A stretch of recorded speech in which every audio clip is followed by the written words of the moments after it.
SK Hari ini pendirian kita ada kegiatan izin operasional. Ini memang kejadiannya kalau sekolah negeri hampir Kota Palu tidak punya.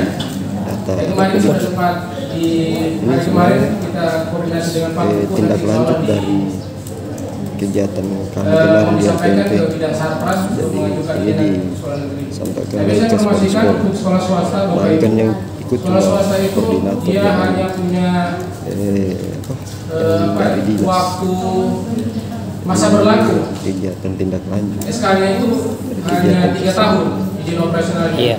Maka setiap 3 tahun itu harus diperbarui. Nanti minta rekomendasi perpanjangan ke dinas melalui bidang sarpras. Nanti dicek aja izin operasionalnya itu, karena kemarin sudah ada ancang-ancang bahwa sekolah yang tidak punya izin operasional atau mati itu tidak akan diberikan dana bos. Sekolah negeri itu dinas yang punya, pemerintah kota nanti berbicara. Kemudian di Sri Daya Listrik ini mohon juga diperhatikan Bapak Ibu Ketek. Kadang ada sekolah yang sekolah besar punya lab tapi jumlah daya 450, tidak masuk akal. Jadi ini salah satu yang tidak dapat bantuan TIK itu. Kota Palu yang paling rendah dapat bantuan TIK tahun 2021 kemarin ini. Kita agak iri dengan daerah lain, ya banyak sampai 30 sekolah dapat. Ini Kota Palu SMP cuma 5, SD cuma berapa kemarin? 3, 4. Iya, begitulah. Mau bagaimana lagi? Karena tidak ada listrik salah satunya. Gara-gara itu ada pudingnya. Kemudian ada isian sertifikat ISO. Ini mungkin kita belum ada. Selanjutnya ada 3 yang disampaikan tadi Ibu. Jadi ada sarprasnya, ada GTK akurat. Ini juga termasuk yang bisa mempengaruhi kevalitan data dapur kita adalah nama PTK juga itu wajib diperbaiki lagi jika ada yang salah. Kemudian Bapak Ibu kepala sekolah mohon dicek di Verval PTK. Nanti dibantu sama operator. Di situ ada guru yang nicknya masih merah. Ada juga guru safety yang masih merah nicknya ada. Itu ada 720 guru. Karena sekarang ini sesuai dengan surat edaran dari Permendagri ada sinkronisasi data Dukcapil dengan Dapodi. Jadi kalau yang sekarang ini yang paling berpengaruh itu di guru P3K. Kalau datanya tidak sama dengan Dukcapil dia kasihan. Ketika dia tarik data mencari nicknya itu tidak muncul ya di CASN. Banyak sudah yang menyampaikan ke saya kenapa begitu. Padahal di bulan Januari tahun 2021 kemarin sudah saya sampaikan di grup operator bahwa segera perbaiki data PTK-nya karena mau ada P3K. Saya sayang sekali apa yang kami sampaikan itu tidak pernah diindahkan, diabaikan saja. Saya mohon maaf ini, saya jujur saja, memang sudah saya sampaikan sampai 3 kali. Saya sampaikan di grup itu ulang-ulang tapi tidak diperhatikan. Akhirnya kami temukan masih ada 720 PTK. Sampai-sampai ada kepala sekolah yang komplain kenapa begini, saya marah balik. Saya sudah sampaikan kok, bagaimana caranya? Masa kami lagi yang disalahkan? Seperti itu. Kadang kan biasanya begitu, selalu salahnya ke dinas ketika datanya tidak muncul di CSN. Padahal yang bersangkutan sendiri tidak mau ngecek. Jadi di sini ada tanggal lahir, ini sesuai dengan Dukcapil wajib. Kemudian nomor telepon ini juga mohon diperbarui lagi. Kemudian email PTK-nya sama. Jadi email PTK ini kalau boleh yang aktif, tidak bodong. Kadang yang bodong itu cuma dibikin-bikin saja. muhammad@gmail.com sudah. Jadi masukkan di Dapodi. Ketika dikirim pesan tidak terkirim. Karena ada namanya verifikasi akun PTK. Jadi Bapak Ibu verifikasi akun PTK itu wajib dilakukan oleh PTK-nya sendiri. Begitu seperti yang disampaikan Ibu Kepsek tadi. Ibu Kasubag. Kemudian yang wajib diperbarui atau diperbaiki adalah SK CPNS, tanggal CPNS, TMT CPNS. Ini jelas ya. Nama suami, pekerjaan suami.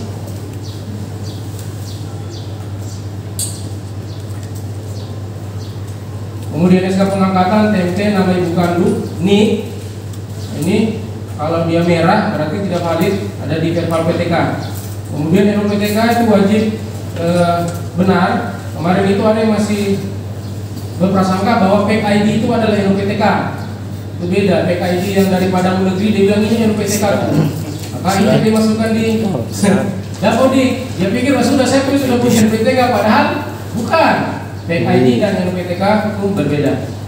Kemudian NIP tadi sudah benar. Saya banyak temukan NIP PTK yang sertifikasi tidak sesuai dengan dokumennya. Itu berapa? Nanti Bapak Ibu Kepsek dibantu sama operator untuk ngecek itu. Kemudian desa dan kelurahan ini ada kemarin di SD itu dia harusnya sudah di KWI, tapi di daftar ini Pak Utara. Maka akhirnya kenapa ini SD Bamba bukan di sini? Akhirnya nanti lama baru diperbaiki. Yang paling kacau ini di TK ini. Sekolahnya di Palu Timur, dia daftarnya di Palu Utara. Jadi akhirnya kebijakannya salah kan, kita anggap di Palu Utara itu ada sekian sekolah, padahal bukan. Seperti itu.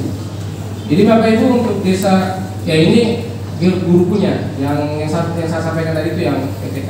Apa? Yang sekolah.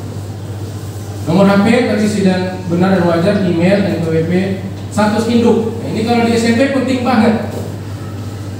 Kejadiannya guru SMP tidak valid sertifikasi gara-gara statusnya non induk karena tidak lapor ke dinas. Padahal tadi sudah disampaikan Ibu Kasubag bahwa ketika ada perubahan data segera melapor ke operator sekolah atau dinas. Kadang kan begini, dia kan salam. Saya mohon maaf kalau guru SMP ini mobile, sering pindah, sedikit-sedikit pindah induk, sedikit pindah induk, itu sering sekali. Nah, tapi kadang dia pindah tidak lapor, atau dia cukupkan ke operator sekolah tanpa menyampaikan ke dinas. Maka akhirnya ketika dia pernah pindah ke sini, statusnya non induk, ya pindah lagi ke sana non induk lagi. Di sekolah lama sudah dikeluarkan, maka dua-dua di sekolah ini non induk. Otomatis jam belajarnya itu tidak dihitung. Nah, itu yang kemarin guru-guru SMP yang paling banyak itu mungkin di tahun kemarin. Tahun ini sudah sedikit berkurang. Nah, jadi saya berharap teman-teman operator di SMP itu lebih proaktif menyampaikan bagaimana status induk gurunya. Dengan satu lagi ada masalah di PLT yang baru diangkat. Apakah ada di kecamatan ini? Karena kemarin ada PLT yang berangkat diangkat. Dia bertanya di manakah status induknya. Kalau yang kami pahami sesuai dengan surat tugasnya itu bahwa Kepsek PLT yang baru ini dia ditugaskan contohnya banyak. Pak Gasali mengajar di SDN sebagai guru di SDN 5 Palu, kemudian di PLT sekalian PLT di SDN 6. Maka kalau kita pahami bahwa dia tetap guru di SDN 5 tapi PLT di SDN 6. Kemarin pertanyaan yang harusnya saya di mana? Ya di SDN 5 induknya, di SDN 6 dia PLT non induk. Gitu, karena jabatan PLT itu tidak langsung mengcover 24 jam. Dia tetap wajib mengajar. Kemudian Bapak Ibu yang ketiga ini ada peserta didik akurat jika nama peserta didik itu harus sama dengan kakak, bukan akte lagi Bapak Ibu. Ada surat edaran yang paling baru itu Permendagri dari Kementerian meminta bahwa data yang digunakan di Dapodik adalah data yang tertera di kakak. Karena kadang kakak dengan akte dengan kianya beda. Maka yang paling mendekati benar dengan database-nya di Dukcapil adalah kakak. Kemudian tanggal lahir ini jelas NISN. Saya sampaikan NISN ini tidak akan keluar kalau anak-anak tidak punya NIK. Jadi mulai tahun 2021 di bulan Maret, siswa yang tidak berNIK tidak akan terbit NISN. Anak-anak tidak punya NISN tidak dihitung dalam dana BOS. Maka nanti saya tidak kalau ada pertanyaan kenapa siswaku 260 di Dapodik, ternyata yang cair di yang keluar di cut-off BOS cuma 240 ya, dari 290 kemana 20-nya? Kenapa hilang? Nah, ini selalu jadi pertanyaan. Operator juga sering tanya, padahal sudah kami sampaikan bahwa ini mungkin satu tidak punya NISN, dua NISN-nya ganda. Itu yang paling sering tidak terhitung. NISN ganda ini maksudnya begini, anak dia pindah dari MI, tidak dikeluarkan dari MI, kita input manual, maka data ganda. Operator tidak lapor, ganda terus sampai cut-off, tidak dihitung. Yang kedua, anak yang harusnya lulusan TK, tapi operator tidak tarik online, operator input manual baru lagi, maka datanya terdata dua. TK juga tidak keluarkan. Akhirnya datanya di TK ada, di SD ada. Ini juga tidak dihitung dalam BOS. Jadi ada dua Bapak Ibu yang paling mencolok itu tidak punya NISN karena NIK tidak ada sama ganda. Kemudian ini juga masalah nomor telepon yang seperti Bapak Ibu tahu ada bantuan yang pulsa, mungkin sudah tidak ada tahun depan, mungkin terakhir lagi. Masih ada tahap 3 ya di Desember, Oktober terakhir. Oktober sudah berakhir berarti. Kemudian email peserta didik, yang ini juga mohon emailnya diisi jika ada. Nama ibu kandung. Nah ini juga penting karena kemarin kami temukan di dapur itu banyak lucu-lucu. Mamanya anaknya namanya Ani, nama ibunya Mama Ani. Iya, kenyataan ada. Jadi pasti tanya kenapa begitu? Bagaimana tidak dikumpul-kumpul kakak? Jadi saya begitu, kakak sudah mau dekat. Ya sama saya tidak dihitung juga itu. Bapak Ibu, data yang paling valid begini tahun ini tidak akan keluar NISN-nya, percuma. Jadi kami mohon data yang kita kerja salah-salah tidak bakal terbit NISN. Tidak terbit NISN tidak itu dana BOS. Apa gunanya? Berpikirannya, mau cut off. Ini sama nih. Jadi itu juga. Kemudian nama ayah, ini juga kadang jarang diisi nama ayah. Biasanya cuma nama ibu. Kemudian pekerjaan ibu, pekerjaan ayah. Penghasilan ayah ini penting ketika dia mau dapat PIP. Nomor KIP ini diisi yang wajar untuk penerima KIP. Anggota lomba, tinggi badan, berat badan, rentang. Tapi dari semua ini saya pikir berapa hal ini pasti terisi. Tapi yang jarang terupdate ini adalah tinggi badan, berat badan, dan tingkat kepala. Bapak Ibu saya contohkan kenapa tadi Ibu Kasubag saya menyampaikan kita lintas sektoral. Data ini dipakai bukan cuma dinas pendidikan. Ada Kementerian Kesehatan pakai, ada dinas kesehatan pakai. Mereka mau mencari data stunting. Kalau kita ketahui data stunting adalah data anak yang pertumbuhannya tidak normal. Nah, menurut data stunting, menurut data Dapodik di Kota Palu ini banyak anak stunting. Itu menurut data Dapodik. Contohnya begini, di TK tinggi badannya 80 cm, lulus, naik ke SD, ditarik datanya online. Di SD tidak ditambah, tingginya 70 juga. Dia lulus lagi SMP, SMP juga sama, tidak tambah. Nah dia cuma salin periodik, tinggi badannya 70 sampai di SMA, di cut off data satu Kota Palu cebol semua Bapak Ibu. Maka data sampah menghasilkan kebijakan sampah. Ini yang disebut oleh Bapeda. Ayo mau Kemeno. Iya, kalau cuma 1, 2, 3 orang itu mungkin. Oh iya, ada 200 di Kota Palu yang stunting. Ini 1.000, 2.000. Telepon. Ya Allah. Banyak tuh di Kota Palu, kata semua. Jadi akhirnya Kementerian Kesehatan beranggapan bahwa Dapodik tidak valid. Jadi Bapak Ibu ini yang kami mohon dicek itu bisa diminta sama guru olahraga. Jadi tidak langsung harus operator itu perbaiki tanpa data. Jadi kita sepakat mungkin bahwa data yang diisi operator adalah dokumen yang diberikan oleh pihak yang bersangkutan. Contoh, biasanya kalau di SD SMP itu guru penjaskes dia punya data tinggi badan, berat badan. Jadi Bapak Ibu kepala sekolah tinggal menginstruksikan sama guru penjasnya hitung semua tinggi badan dan tingkat kepala. Jadi kalau tingkat kepala bayangkan 30 cm terus sampai SMA tidak dicek. Begitu Bapak Ibu. Jadi datanya itu tidak wajar sekali masalah tinggi badan, berat badan ini. Dan ini poin penting di Dapodik yang bisa meningkatkan kualitas untuk Dapodik kita. Kalau yang lain ini saya pikir diisi karena memang ada kebutuhannya, nomor HP, email pasti, nama ayah, nama ibu itu pasti, operator pasti. Tapi kalau yang ini, 3 ini, ya begitu sudah. Masih ada, masih di kabupaten sebelah masih ada. Tapi rankingnya kita ranking 7. Kalah sama Palu. Nah ini ada yang selanjutnya adalah rombongan belajar itu.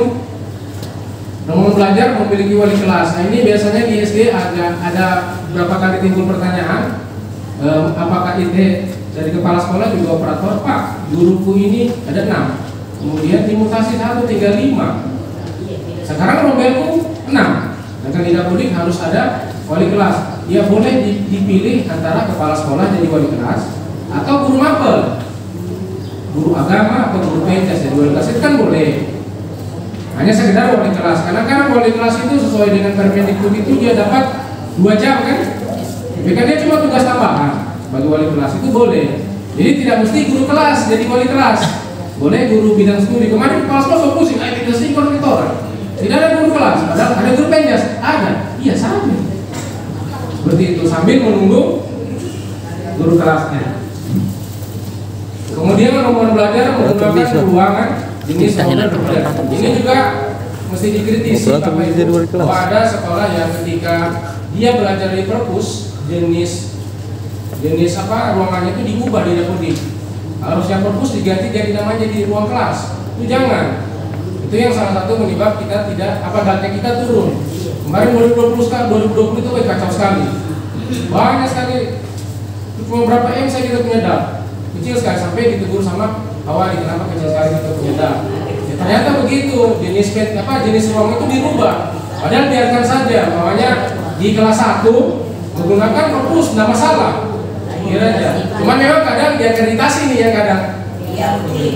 Sering sekali. Saya berapa kali telepon kepala sekolah, Pak boleh kita orang tambah tambah ruang kepala sekolah baru. Itu apa? Ini asesor suruh ya Allah. Itu tapi tahun lalu tahun 2018 bukan sekarang. Bisa bilang jangan. Sekarang ini di Dapodik ada namanya data statis ya. Data yang satu bangunan yang statis yang bisa pindah-pindah itu bisa dibuat situ. Umpamanya ruang kepala sekolahnya sekatan. Nah itu bisa ditambahkan ada di Dapodik yang baru. Ada fitur baru itu ruang dinamis, bangunan dinamis. Itu ada di sekolah. Jadi tanpa perlu menambah di ruangnya kita. Jadi akhirnya nanti iya begitu Bu, tidak bantuan, betul. Gara-gara itu. Kemudian tingkat rombongan belajar terisi dengan benar dan wajar. Nah tingkat rombongan ini dan anggota rombongan ini berhubungan erat. Kemarin itu ada kejadian di gunung sebelah sana. Ada SMP mau narik data siswanya SD, tapi tidak bisa dia tarik. Ya komplain ke saya, Pak, ini anak tidak bisa tarik, padahal sudah SMP. Saya bilang boleh kirim NSN-nya, boleh. Saya cekkan, ternyata dia masih terdaftar di SD kelas 2. Sudah stres faktor SMP 2 yang komplain. Nanti sekolah SD-nya tidak stres itu.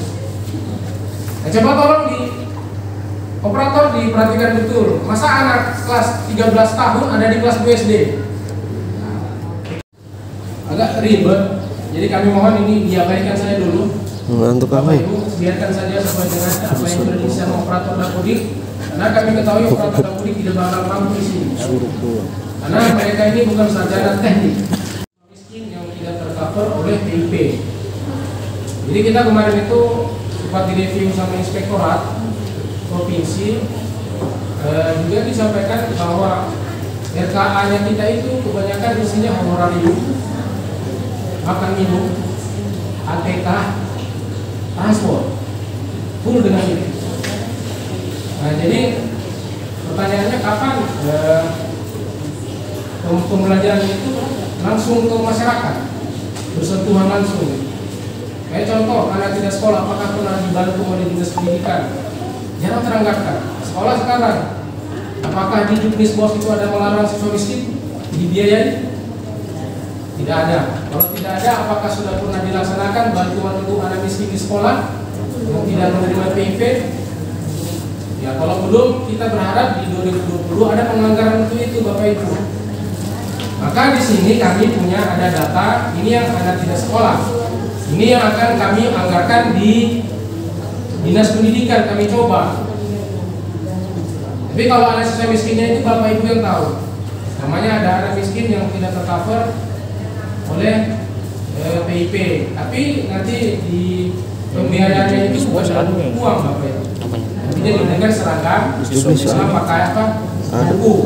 Ada nanti di permen itu jelas disebutkan kalau ada disebut berapa paket. Tapi saya pikir tidak mahal. Ada memang cover itu. Jadi diprioritaskan saja yang tidak dapat PIP. Bukan.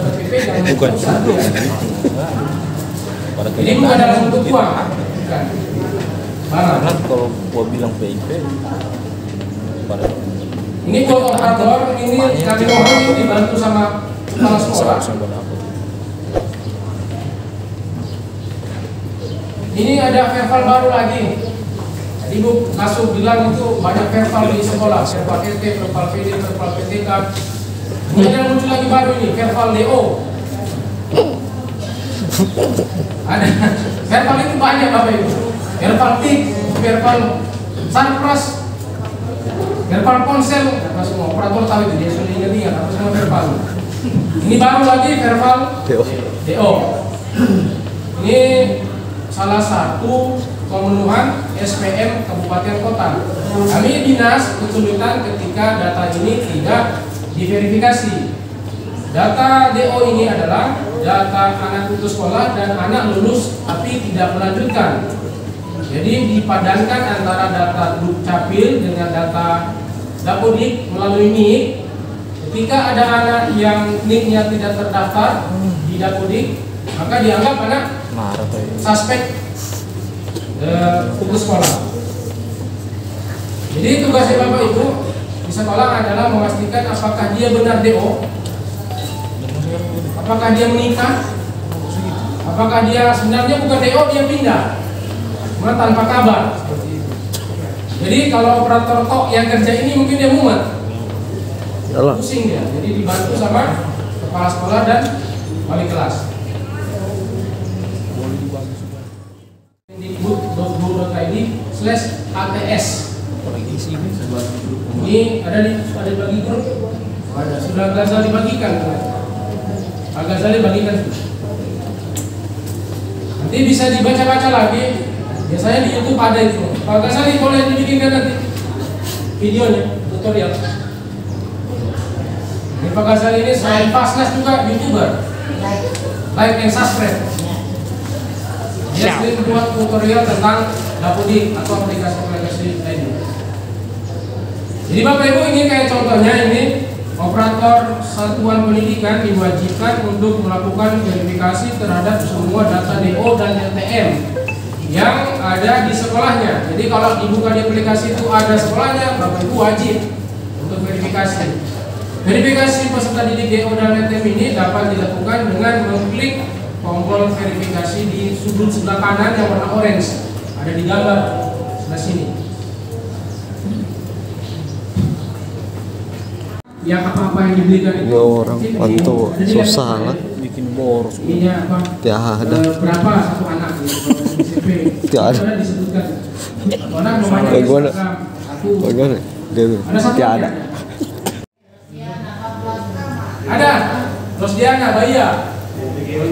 Ya, Panamu. DGRI. Nah, pasti ibu kepala sekolah tidak tahu nih. Pasti tidak tahu. Jadi tidak usah dibuka semua. Ada 720 data invalid pengadaan jenjang TK sampai SMP. Jadi ini hampir, padahal sudah di Januari. Kita pasti pikirkan kalau tidak urus tidak ditunda kampus. Ini aneh. Karena pasti kan. Jadi sudah diwajibkan operator, MIU berapa? Sudah di Medicare belum? Atau dari pesantren? Nah itu pindah dari pesantren pasti ganda juga kalau dia punya DSN. Karena kita punya dua aplikasi yang berbeda. Yang sayangnya mereka bisa tarik data dari Dapodik, kita tidak bisa tarik dari mereka. Jadi orang tidak ganda, kita ganda terus. Yang kedua untuk DSD melarang siswa ber-DSN yang ada PAUD. Biasanya kan ada ijazah. Sudah jelas-jelas PAUD-nya ada namanya di DSN-nya. Dibuat manual lagi. Nah itu yang bikin ganda. Ganda tidak dilapor, Kadang juga teman-teman operator, mohon maaf, nanti diingatkan terus. Saya berulang kali bagi di grup, ada yang tidak baca. Sampai dari awal tahun Januari sampai ini masih itu terus saya posting. Ini formatnya, sudah dibaca kan? Gitu. Jadi kami mohon nanti mulai hari ini Bapak Ibu Kepsek yang bantu untuk verifikasi dan validasi data dua ini. Seperti itu. Oke Pak. Status pengupdatean data Bapak Ibu sendiri. Ya, yang terjadi selama ini bahwa rekan-rekan operator yang kerja semua. Ya, tapi bisa sih rekan-rekan operator yang mengupdate, cuman alangkah bagusnya Bapak Ibu dampingi, atau kalau bisa Bapak Ibu juga bisa mengakses lewat akun BPK Bapak Ibu sendiri. Tolong ambil tas kita. Tas kita tolong ambil.